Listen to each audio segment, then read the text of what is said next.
Welcome to Valiant Business, where we champion and equip freedom and faith-minded business leaders to fuel growth so they can make a measurable difference in their community and their world.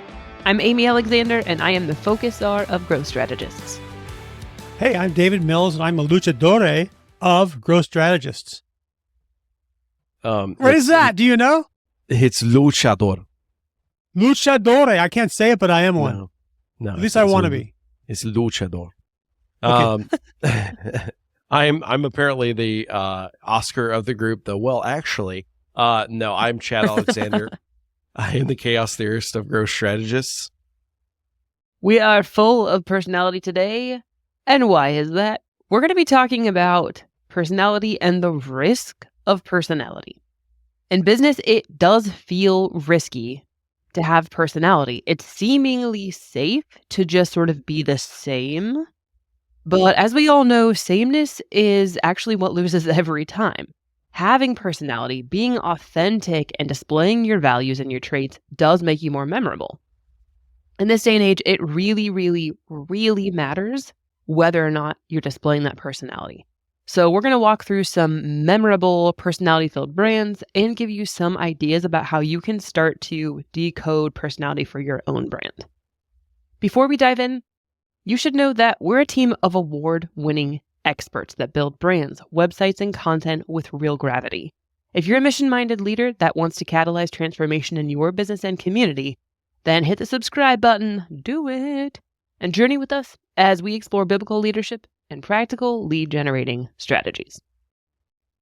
Let's dive in, guys. Here we go.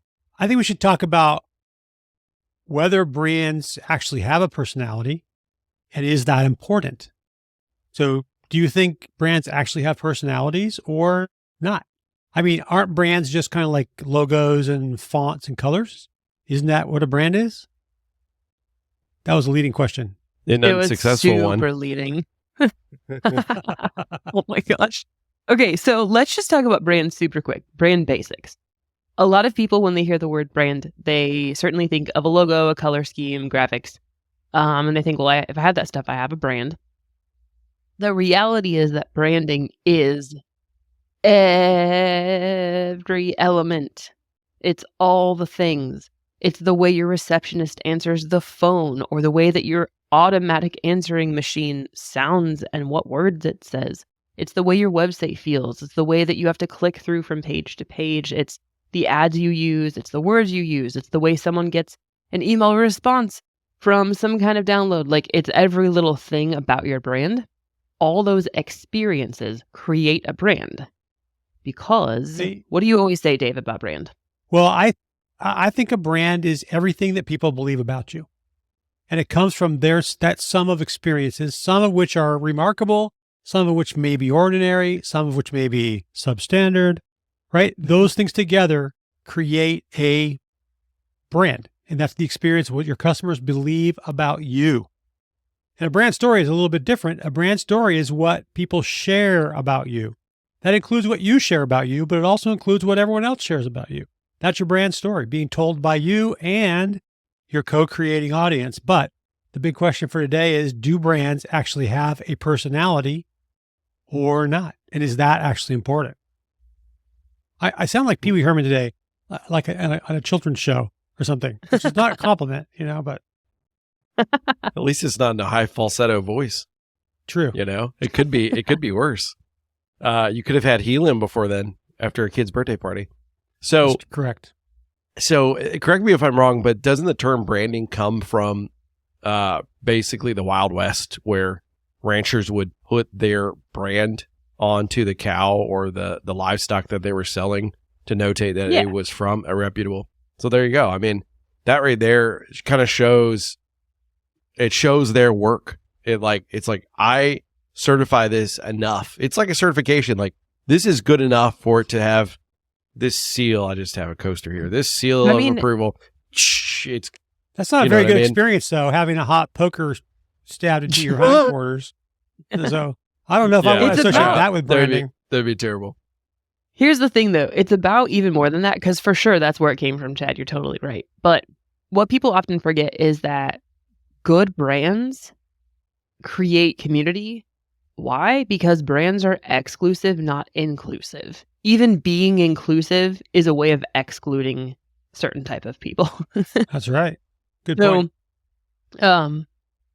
like great brands do a super good job of talking directly to their customer and saying that pretty directly, like who their customer is.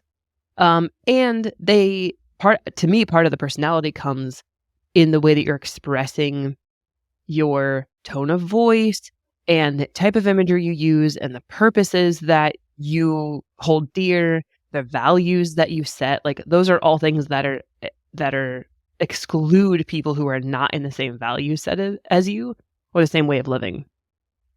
So I think we should look through some personality driven brands just to get started. That's a good idea. What do you think? I got one, a personal one I like is actually Mission Barbecue, which we mention relatively often because we actually eat there relatively often.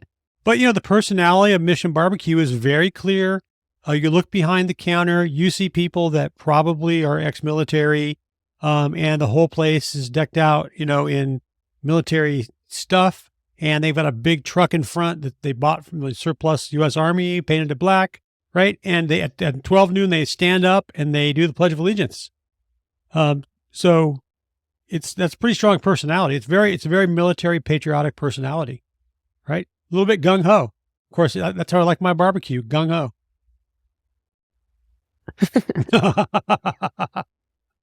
I'm not sure what that tastes like. What is I'm gung ho? scared. I don't either. I just made that up, but it's good. Oh my gosh. Okay. One of the ones that I think of almost instantly around personality is Dollar Shave Club. I'm gonna go ahead and share my screen just so that we can all experience what's on Dollar Shave Club today. If you're not familiar with Dollar Shave Club, a few years back, maybe 7 years, not sure, they revolutionized how we buy razors. It used to be that you had to go into the store, you had to buy a stupid expensive razor, and then you had to buy stupid expensive refill packs and stupid expensive shaving cream. And I remember complaining about this regularly. Like a large point of conversation in the bathroom between me and my husband was, man, these are so expensive. Why does it have to be this way? And then Dollar Shave Club came out, and it was a little bit of a blue ocean strategy. They created a subscription service where you could buy like a $5 or $7 razor handle and really cheap razor blades. I want to say it was like $5 or $10 subscription a month. Yeah. And you would have all the razors you needed, and that was it. So it took like a $40 monthly expense down to like $15 to get started and $10 after that or something. Yeah. Stupid cheap. And they always had a ton of personality from the beginning. It's definitely geared toward men, which I think is maybe even a mistake. It's worked really well for them. But women being the ones who are actually buying the razors, like that would have worked too. But totally geared toward men. It's worked really well for them. It's very snarky. Their kind of debut ad, which I'll link, is really funny, a little bit inappropriate, kind of crass. And here's what's on the below the fold, right? It's effing great blades. It has F ** king great blades. So they're just very crass. They're very like, locker room guy humor, whatever. And like they send a newsletter out that's like, it's made on plain brown paper that's designed to read while you're on the toilet. That's kind of their deal, yes, right? Exactly. Another one that is more recent is a brand that Chad and I found in the last maybe 6 months. It's called Jot. And there's a bunch of these coming out, which is like micro brewed. Well, it's basically cold brew espresso, but it's brewed in a very specific way. And you can just put a tablespoon of your coffee in. You can add it to hot water or cold water, and you have an instant delicious cup of coffee. It takes no time at all. And they're for people who take their coffee easy.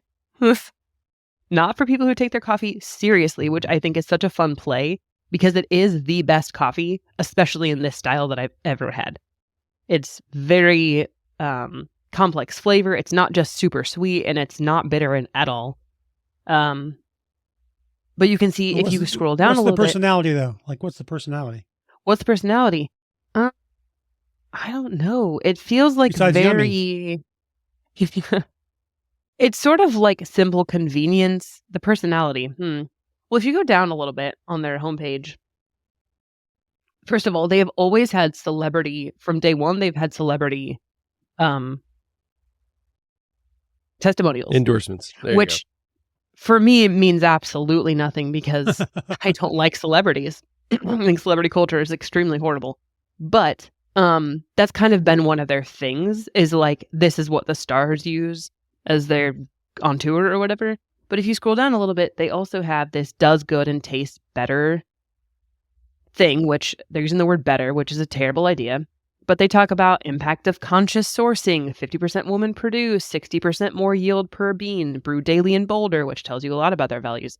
100% grounds composted, no equipment necessary. So I think their personality in part is just, it's like that friend you have that where you go in their house. So I have a friend.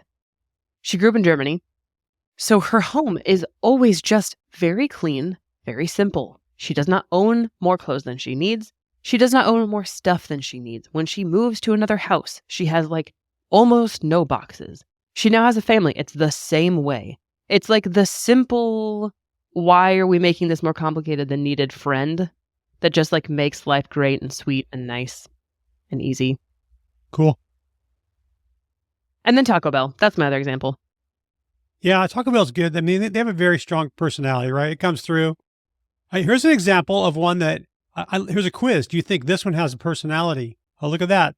What kind of sauce is that? It's hot sauce. It's hot sauce. Yeah, it's hot What sauce. you have to read it for our podcast listeners, Chad. It says, the hot sauce says, of course I will. And of course I have one on my desk. Come on, guys. I'm a I'd like to Taco see you Bell pop fiend. that open and just suck it down on this podcast right now.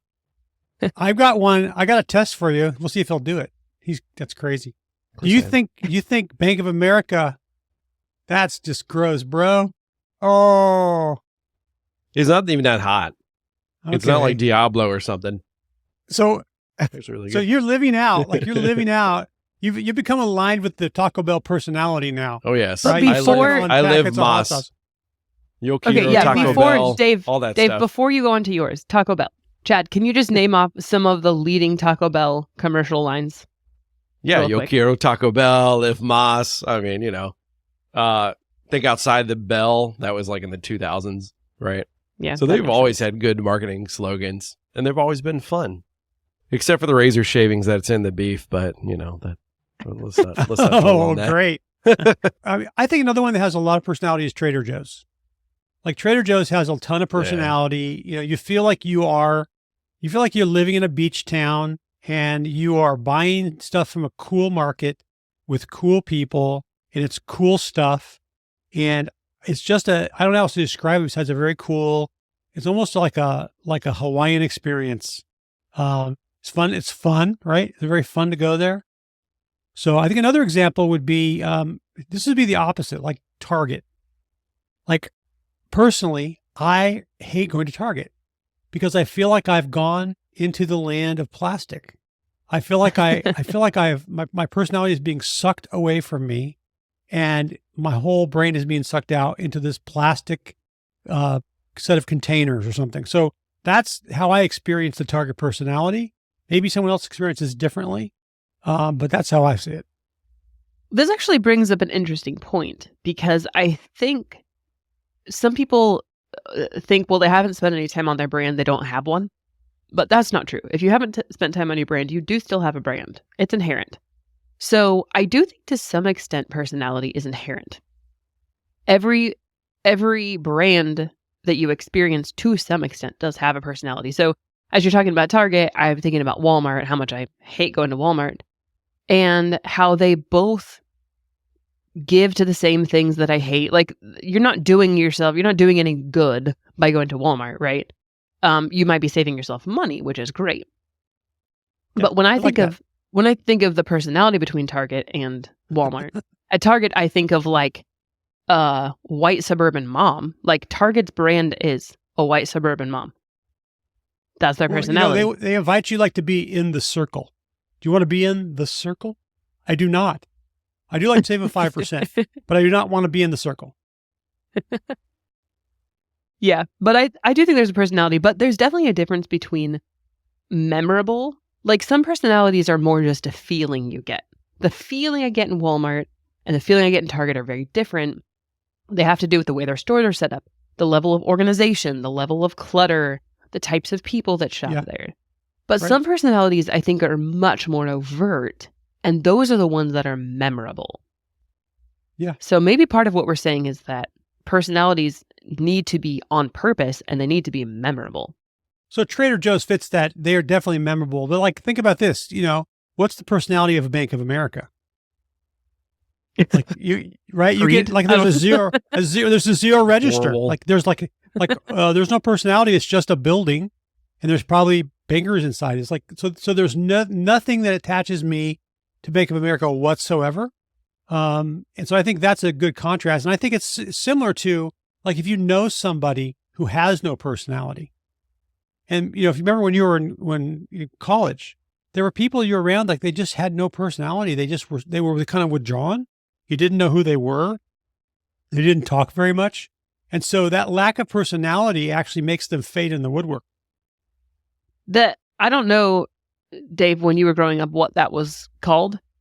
In Chad and I's world, that's called a wet sandwich. Like when I had a girlfriend, when I had a girlfriend dating a guy that I did not like, that was like that, I was like, he's a wet sandwich. Don't do this. Yeah, we didn't have a name for it. We just forgot about it. It's not very nice. It's not a very nice thing to say. Without question. I should probably go over just think about the different ways, just like think about the last social event you were at. Think about the ways you react to people who have no personality. Like they don't have, there's nothing coming. They're not evoking anything. They're not sharing anything. It's a little bit like the Stepford wife experience.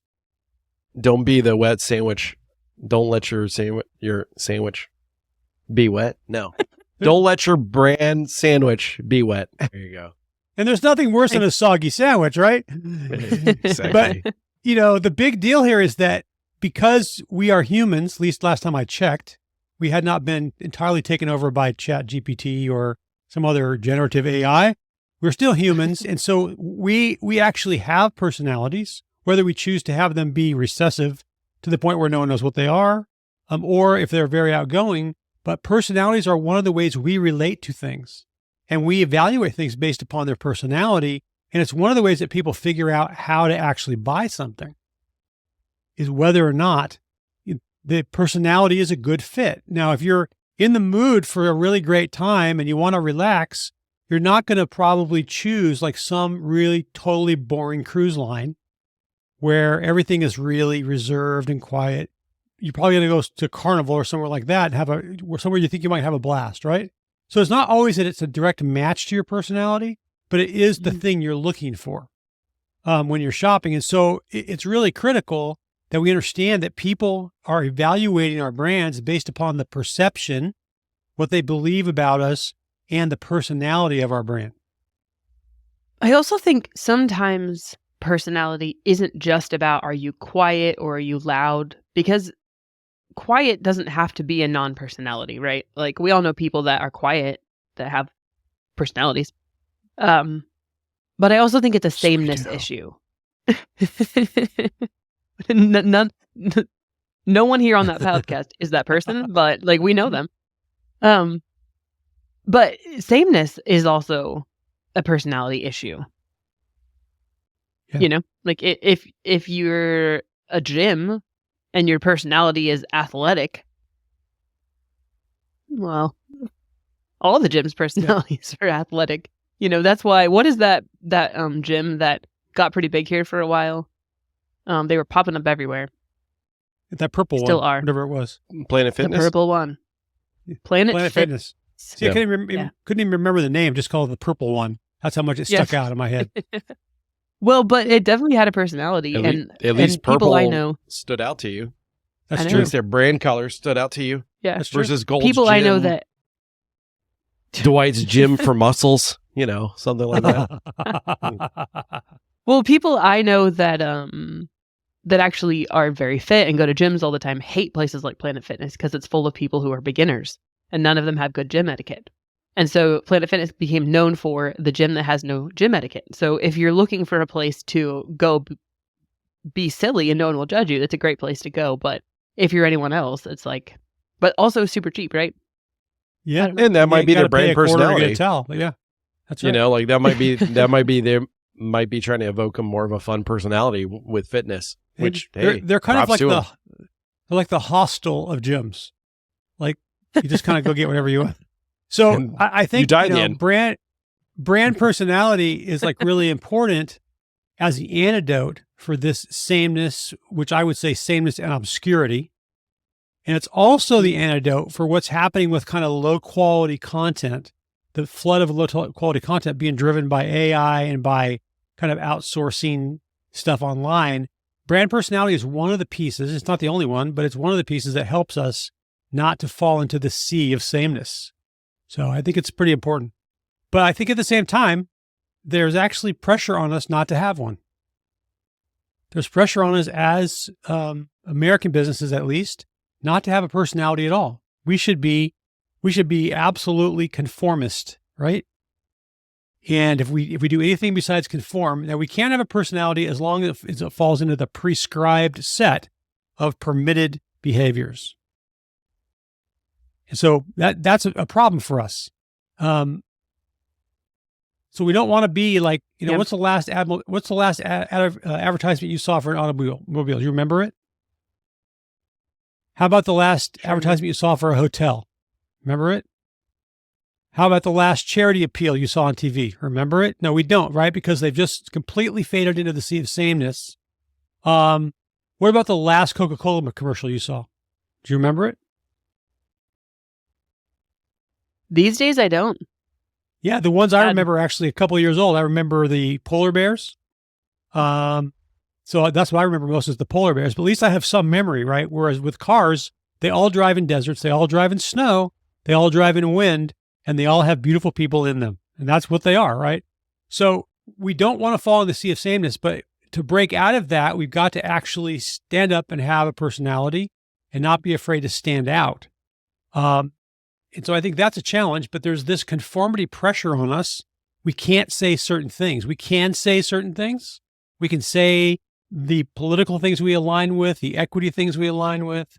We can say the generally accepted ecological things that we align with, but we certainly can't say anything that would indicate a stance on faith, right? Because if we are, we'll be mocked and ridiculed, which we've all seen in public. We've seen that like on television. Multiple times where people directly mock those who have any expression of faith. If we have any sense, kind of any moral stand that's other than the accepted set of things we're supposed to conform to, then, somehow we've broken protocol or we've broken the norm. So, but I think the reality is that we actually should think about how do we get this right? And how do we have a personality that is actually aligned with something that is connected to reality, like who we are, rather than just something that is a promotion of someone else's conformity agenda, When I was in higher education branding, I worked at a university that was public, which made it relatively liberal. A lot of the ideas and stuff were very liberal. So what was being pushed at the time that I was there was making sure that we, in all of our like fancy, in higher education, all the print materials that go out to students in high schools are very fancy, right? So we have all these really cool folded brochures with that did cool stuff. And in all the materials, we needed to make sure there was a lot of diversity. And, I have no problem with making sure that we don't whitewash, the population or make it all about white kids. Of course, there should be a diversity. So I was all on board for that basic concept.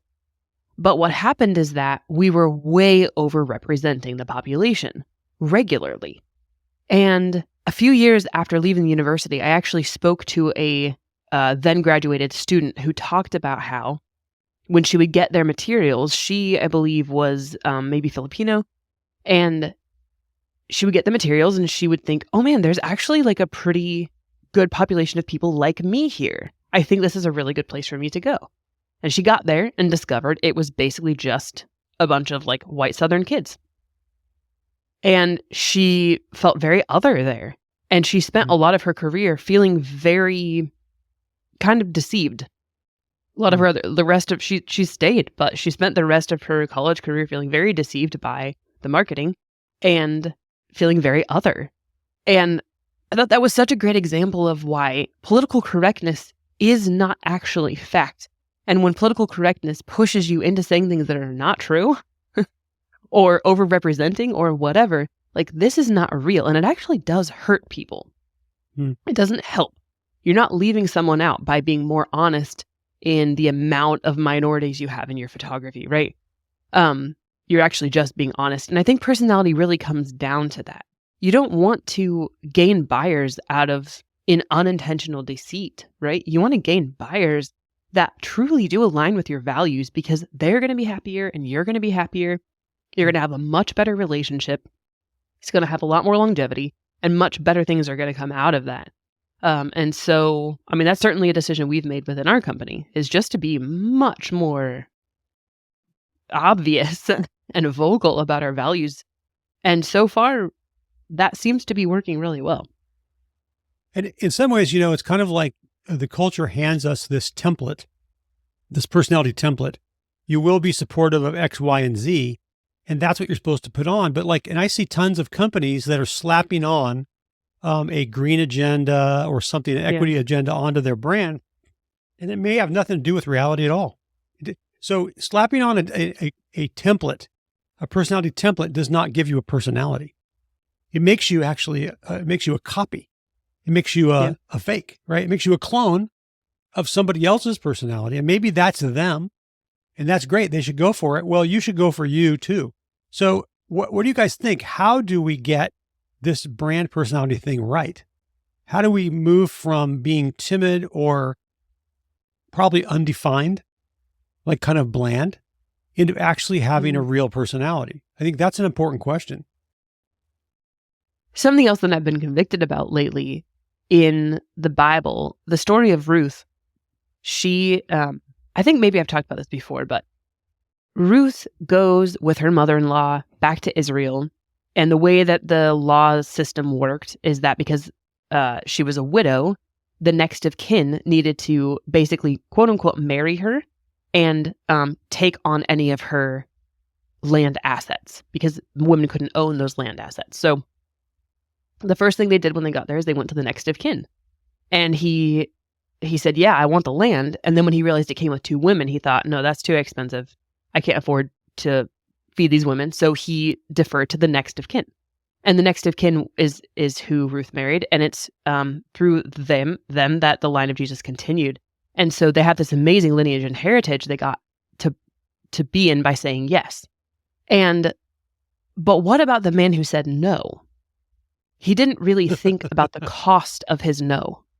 Yeah. We always think about the cost of our yes, but we never think about the cost of our no. And that feels like it really applies here because we're afraid to say yes to authenticity. We're afraid to say yes and to being vocal about our values because we're afraid of losing business. We're afraid of public ridicule. We're afraid of, what's the cost of the yes? But there's definitely a cost to no. And we don't always take time to realize that if we say no to authenticity, that results in personality in our brand, we're actually saying no to better business. And I think for sure businesses land in a place of ambiguity and losing business, don't you? Yeah. Well, I think what ends up happening is we have to invent a personality for them.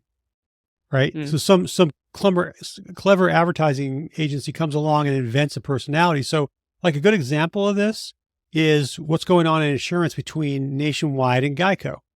They have this kind of ongoing feud on creativity in commercials, right? So on one hand, we have a totally contrived personality, which happens to be a gecko, which is not even real, which has a real personality. So I guess it's anthropomorphized. The brand personality of Geico is how that gecko sees the world.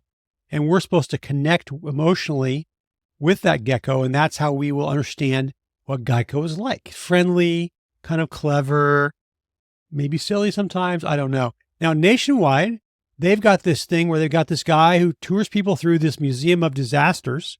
And he's kind of fatherly, grandfatherly. And he says, yeah, we've seen all this weird stuff. And so you shouldn't worry about it. We can handle it.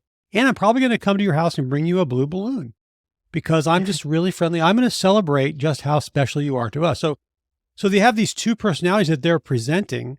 And are they related in any way to their actual brand? I don't even know, right? I have no way of knowing. So they're trying to put this fake personality on their brand. Maybe it's true about one of them. I think I have suspicions about one of them not being true because I know people that work at one of the two. And so I think I know which one is not true. But not to I won't name go any there. Greens Daily. Hey, I won't name anything. However, if people figure out that the personality you're putting off is not reality, then that's a big deal, right? And the dating game is off then because you have revealed who you actually are underneath.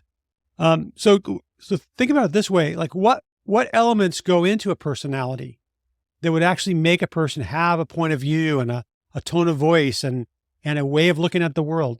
So I think one is like worldview. Really quick. I want to pull the thread on what you said because I think there was a time in marketing in America where really clever advertising and really clever mascots did something. It was like who could get the best reaction on Super Bowl Sunday, who could get people in the office talking about the ad they saw over the weekend or in the evening or whatever, because TV media was such a huge part of how people bought and how people formed brand opinions. But that is not true anymore. I mean, my children have hardly seen a commercial. When they see a commercial, they say, "Mommy, it's a commercial." And then they look at it and then they're like, "Mommy, can we have that?" Because it's so rare. They're totally like enraptured by just even the concept of a commercial. So brands are having to find totally new and innovative ways. And I think that layer being removed and people interacting online, interacting in chats, interacting over email, over social media, like these many, many disparate channels, which have kind of become one big omni-channel of internet connectedness. That is how people experience a brand. And there's not a great way to like advertise someone out of the truth. Yeah. Either the customer service person helped you or they didn't, And so those layers are thinner. Yeah. Well, I think we should name just a few of the things that can spark personality. I think one is the choice of stories that you tell. I think that different kinds of people tell different kinds of stories. And sometimes those stories are self-deprecating and they share a lesson that you learned. Sometimes they're making fun of somebody else. So you can learn a lot from the way people tell stories. And so as you think about your company and your employees, what stories are your employees likely to tell or listen to? What stories are you actually paying attention to online? What stories become like epics, right? Zappos shoe store, they have this tale, I'm sure it's true, about a customer service rep who spent 10 hours on the phone with a customer, helping them, right? So I'm sure that they don't all do that. They wouldn't be in business anymore, but that's a story that they tell over and over again. And it creates this epic story of service and caring for others. So what else go into, how can we spark, and think about our own personalities and find ways to uncover what's actually there inside our company? So I feel like they have to be exceptional stories. I know everybody now, and I think we've mentioned this before in another podcast. It's kind of like table stakes where everyone will have reviews or quotations from a customer, right? So this is kind of this is you coming to the table of poker and marketing now. So what you have to do is you had to pick out the really, really good reviews. I'll give you an example.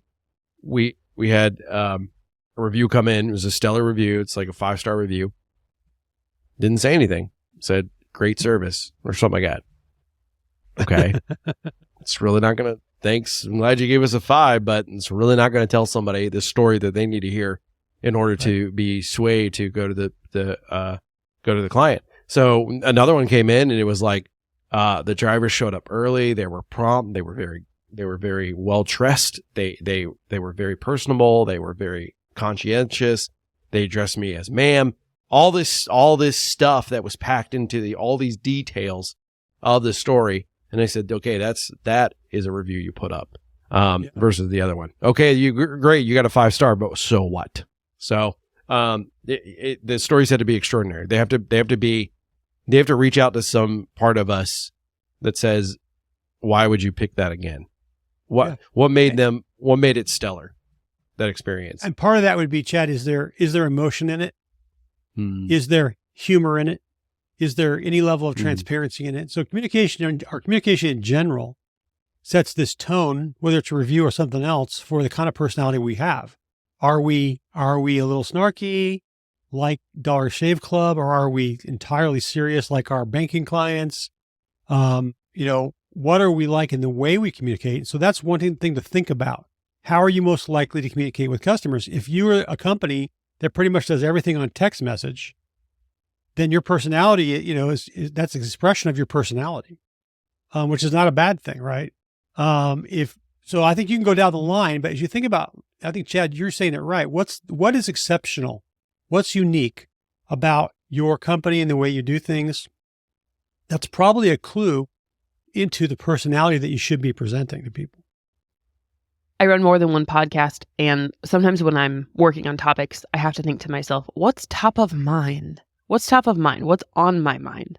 Because that just makes better content. I have more to say. It's something fresh. And I think to some degree that's true in personality, as far as like, what's just bleeding out of you already? We don't want things that are contrived, and we don't want things that are made up. We don't want things just because they connect to your audience. You want things that are you. People really, I think, are attracted to true creativity, true uniqueness. There's a hip hop artist named Sho Baraka who talks about how chasing relevance is the death of creativity. So this attempt to be relevant just really kills the creative process. It really doesn't produce anything unique. But when you just put your head down and you just are creative out of yourself, that produces something inherently unique, because we are all created uniquely.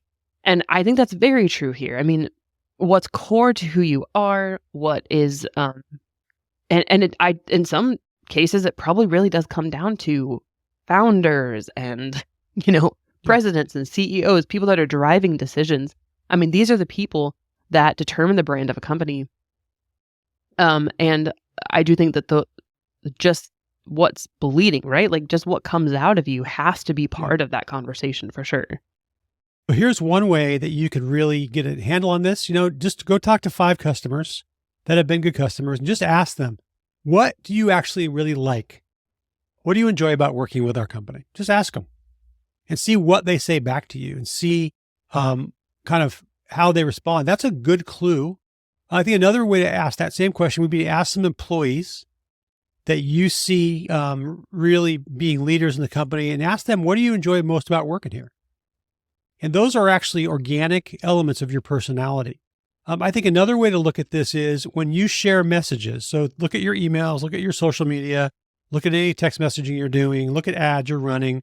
When you share messages, which ones, and just take the financial part out of it, right? So if you're running a sale, don't look at the sale. Look at the other messages. Which ones actually make a connection with your customers? Those are meaningful to them. And if you look at them, are they in alignment with what you really want to do as a company? And so those are also clues to organically how you are communicating and doing it. We do have a bunch of brand types I think we just should go through to help people think about the different kind of brand personalities that might be a fit. And once again, we're not suggesting that you adopt a template and become a small ice cube in an ice cube tray. We're recommending, or a cookie and a cookie cutter. No, cookie cutter on a cookie tray. Anyway, I'm going to leave it alone right there because it's a food thing. So here's some brand types. The first one is disruptive. This is someone that challenges the current ways of doing things. They're introducing stuff that's rebellious. They come off as being confident and daring. This is Virgin Airlines. Dr. Pepper has kind of had this brand in the past. I haven't seen much from Dr. Pepper in a while, but what about conscious? Socially conscious. This is someone who's on a mission to make a positive social and environmental impact. They're focused on having a higher purpose. You can hear like music in the background, I think, while I'm saying this. They are like inspiring. They're thoughtful. Example of this might be Patagonia, Soul Cycle. How about, there's in our list, and we'll share the link to this chart in our notes. But one of these is about service. So, generally speaking, better service is not a personality. It is just a claim that everyone else makes and will not work for you. However, if you are extremely humble and you're extremely friendly and you're extremely predictable, kind of like, a good pet dog, then that might be part of your personality, right? People like to have a pet around. So maybe you are their pet, their brand pet. Not a bad thing to be. Innovative. That would be risk-taking, right? Using a lot of imagination. Who would that be? It's always been Apple, traditionally. Yeah. Who's been kind Nike. of pushing things forward. Yeah, Nike kind of. Yeah, they got blood that looks like Gatorade. That's pretty cool, right? In their eyes, you can fly through the air and bleed Gatorade. It's pretty cool. Yeah. Another kind of personality is a personality focused on value. This is a person who's really down to earth. They're practical, they're straightforward, kind of, bottom line up front. This is like the Walmarts and IKEAs of the world. Although IKEA does have a fair amount of innovation in their personality as well. We can talk about IKEA's personality. I think they definitely have one that they have retained, even though they came from another country into the United States. What about a performance personality? We all know people who are high performance, high competition. They're precise, they're competent, they're assertive. I think we know people like that for sure. That would be maybe BMW or some kind of tank. No, I don't know. American Express. Yeah, American Express. How about a luxury? What about a luxury personality? A luxurious personality. This person is really refined. Everything's glamorous. It has a special touch about it. This would be Tiffany's would be an example of that. And then how about someone that is really into experiences and they are just energetic. They're adventurous. I'd call this an adventurous personality. They are energetic. They're imaginative. They're driving things. And I'm not sure who I would put in this list very, very well at this moment. Who comes to your mind? For a while, it was Mini Cooper. Mini Cooper for sure. Mini Cooper, yeah. It That's has a good that example. style. It's not just adventure. It's like a style. GoPro. Yeah. GoPro for a while, yeah. And they've been, there's so much competition in the market. But that's the thing we have to Lego. notice is that Lego, maybe, yeah. Maybe. So those are all good examples, but these are all the types of different personalities that you might see in the market. But I think the most important thing is you got to find one that fits you and fits your customers. So the other part of this that you have to do is you have to think about how do your customers see you, which we've talked about a little bit, but what do they want to interact with? So I want to just tell a quick story. We had this nonprofit startup that we did a few years ago, and we had a board that we assembled, and one of the people on the board was actually a banker. And this was a typical chaotic, energetic startup. And I remember one of the board meetings, the banker looking around and saying, "This is the craziest group I've ever been with." He did not like the culture that was emerging in this startup, right? And so, that's a banker's culture. Things have to be in order. They have to be structured. They have to be done properly within regulations and predictably. But you know what? That may or may not be your customers. But if your customers are bankers and you're driving a Harley, and smoking a stogie, and if that's your deal, and your commercials are driving around the country going to dive bars, that might not fit with bankers. It might not fit at all. What about people that are educators? How about contractors? If you went to a convention with any of these people, what would the social experience be like? Just think about it. What would it be like with a bunch of contractors? Right? How about teachers? So you have to think about the personalities that your customers are connected to. Now, if you work with a group of these people and you do it effectively, there's probably something in your personality already that does sync with them and does align with them. You got to figure out what it is and bring that to the surface so that they can see that you're a good fit. And that way you won't be disingenuous, but you will be connecting with them. I just want to point out that sometimes I think what works and what keeps you from sameness is imposing a new culture on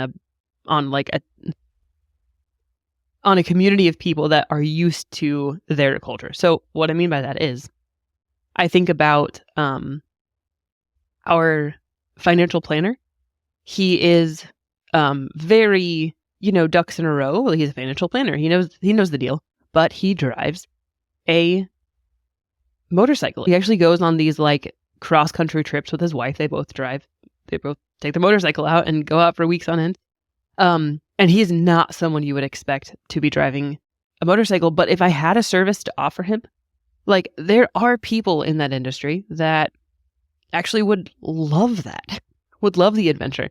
So, and he's not a banker, right? He's a little different. But the point being, that's like Dave said, if there's something in your personality that people are already drawn to, it could actually be the thing that makes you different. That could be the thing they're drawn to. Well, every brand is not a personal brand, right? Every brand is not a big picture of you doing what you do. Right. But it is a extension of your company culture. So your company culture is really a defining factor in what your real brand personality needs to be. Because if there's a disconnect between the company culture as a whole and what you put out in the public and the people you attract, then you're not going to have a great brand. So we do have to just disclose that we are all pretty wiped out today on this podcast because we've all been on this cleanse and we're drinking fruit and protein, and it's we're nearing the end. And so now we're nearly unconscious. So that's just what's going on here today, just so you know. And the full disclosure, if you want to learn more about it, we'll put it in the show notes. If you want to be incoherent, but if you want to be healthy, we'll put it in the show notes. You can get connected to the person we're doing the cleanse with. Okay, is that fair? But maybe don't schedule your podcast recording on the 7th day of your cleanse or whatever day this is. It's all a blur. All right, guys, if you're interested in our proven 3-step growth system, we have a free 1-hour masterclass that is yours for the taking. Follow the link in the show notes and don't forget to subscribe. We will see you next week and we will not be on a cleanse. So hopefully we'll be a little peppier. See you guys.